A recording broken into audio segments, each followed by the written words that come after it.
ऑगस्टच्या रात्री कलकत्त्याच्या आरजीकर मेडिकल कॉलेजमध्ये एका पोस्ट ग्रॅज्युएट शिकत असलेल्या मुलीवर डॉक्टरवर अतिशय पाशवी अत्याचार झाले आणि त्यानंतर त्या घटनेचा निषेध करणाऱ्या डॉक्टरांवर पण सरकारने खूप अन्याय अत्याचार केले आणि तिथले पुरावे नष्ट करण्याचा प्रयत्न केला। या सगळ्या घटनांनी अतिशय दुःखी होऊन आम्ही सगळेजण ह्या निंदनीय घटनेचा निषेध करण्यासाठी आज इथे जमलेलो आहोत।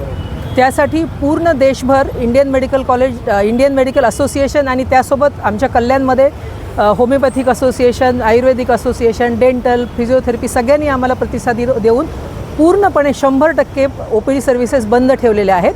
फक्त इमर्जन्सी काम चालू आहे, बाकी सगळे डॉक्टर्स कल्याणचे सगळे हॉस्पिटल्स बंद आहेत। जी वारंवार डॉक्टरांवर हिंसाचार होतात आणि हा तर एका महिला डॉक्टरवर झालेला अतिशय म्हणजे निर्घृण हत्या आणि हा प्रकार आहे। त्यासाठी आम्ही सरकारला डॉक्टरांच्या सुरक्षिततेसाठी एक वेगळा कायदा, एक सेंट्रल लॉ अस्तित्वात आला पाहिजे की जेणेकरून डॉक्टरांवर हल्ला करणाऱ्या माणसांनी 10 वेळा विचार करायला पाहिजे। त्याला कडकमध्ये कडक शिक्षा झाली पाहिजे की दुसऱ्या वेळी डॉक्टरकडे बघताना त्यांनी आदरानेच पाहिलं पाहिजे आणि डॉक्टरांचा हिंसाचार बंद झाला पाहिजे।